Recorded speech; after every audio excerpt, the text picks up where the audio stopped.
Débat sur le suicide assisté en fin de vie à l'occasion du procès de Jean Mercier à Lyon. Les TCL mènent l'enquête pour améliorer la sécurité des femmes sur le réseau. Enfin, petite mobilisation des profs aujourd'hui contre la réforme du collège. Même si j'allais en prison, ça m'est égal. Ça m'est égal, vraiment je m'en fiche. Jean Mercier était jugé en appel aujourd'hui à Lyon. Le vieil homme âgé de 88 ans avait été condamné à 1 an de prison avec sursis en première instance à Saint-Étienne pour avoir aidé à sa demande sa femme malade à mourir. Un acte qu'il assume entièrement. Selon lui, le droit à choisir sa fin de vie en toute dignité est un combat qui en rappelle d'autres. C'est le progressisme contre le conservatisme. La peine de mort, il y a longtemps que c'était... On tuait, on coupait une tête, mais vous vous rendez compte, l'horreur, on était des sauvages. Après l'avortement, on ne peut pas avoir des enfants quand on veut en avoir seulement. Enfin c'est venu, ça a mis du temps mais c'est venu. Et là c'est la même chose, ça mettra du temps mais ça viendra, c'est inexorable. La fille de Jean Mercier accompagnait son père au tribunal, elle défend son geste.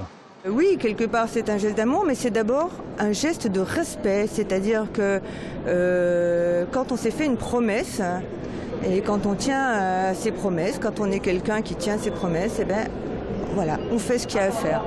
Et ça, c'était une promesse faite. Les enjeux, c'est une décision qui a été prise en première instance concernant le suicide assisté. Elle pourrait avoir des conséquences ensuite sur l'ensemble des personnes qui accompagnent leurs proches en Suisse, notamment à côté. Et le suicide assisté, on ne peut pas faire qu'il soit poursuivi. L'association pour le droit à mourir dans la dignité et son président Jean-Luc Romero demandent la relaxe pour Jean Mercier. Il estime aussi qu'il faut changer la loi. On voit, il y a plein d'exemples tout le temps. Depuis 10 ans, il y a des affaires. On en est à la 3e loi Leonetti. On voit qu'elle ne fonctionne pas. Les lois Leonetti, c'est les lois sur les droits, les devoirs des médecins. Il faut enfin faire des lois sur les droits des patients et notamment les patients en fin de vie. Il faut que la logique, elle s'inverse. L'avocat général a requis ce soir au moins 1 an de prison avec sursis, délibéré au 10 novembre. Comment lutter contre l'insécurité dans les transports en commun? C'est un peu la mission de ces 3 femmes. Toutes volontaires, elles ont accepté d'être les ambassadrices des usagers de la ligne 7. Depuis quelques semaines, elles font donc remonter au Citral leurs observations, qu'il s'agisse de simples problèmes d'accessibilité ou plus graves, d'agression. Par exemple, nous avons constaté dans le bus, toutes les femmes se positionnent à l'avant, comme si elles étaient rassurées d'être plus proches du conducteur, et les hommes ou les jeunes qui squattent un peu à l'arrière. Mais nous avons une collègue, une jeune étudiante qui, elle, a subi des attouchements, qui s'est fait suivre en voiture, et à 2 reprises. Alors que le gouvernement lance aujourd'hui un plan d'action contre le sexisme, le Citral a lui pris les devants en organisant des marches exploratoires, un concept venu du Canada, une initiative unique en France pour un réseau de transport en commun aussi important. Cette volonté de mener cette action était liée au fait qu'on a constaté quand même que sur le réseau, comme partout en France, les femmes sont quand même victimes dans une proportion supérieure aux hommes dans les transports en commun. C'est pas simplement comme une étude, on demande aux femmes si elles se sentent en sécurité ou en insécurité, à quel moment. Ça va bien plus loin, elles sont vraiment actrices, elles participent pleinement et là elles ont investi plus de 40 heures dans ces marches exploratoires sur la ligne 7. Grâce aux remarques des ambassadrices, quelques modifications ont déjà pu être apportées sur la ligne 7.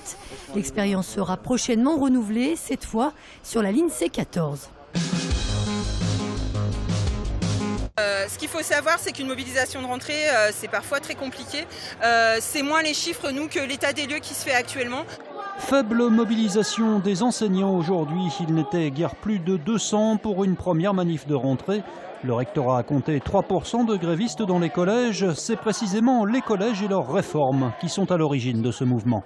Cette réforme, elle encourage l'autonomie des établissements, qui n'est pas du tout l'autonomie des équipes, mais qui contribue en fait à créer des disparités entre les établissements, qui créent des concurrences entre les disciplines, qui font que d'un établissement à l'autre, les enseignements ne seront pas les mêmes qui seront offerts aux élèves.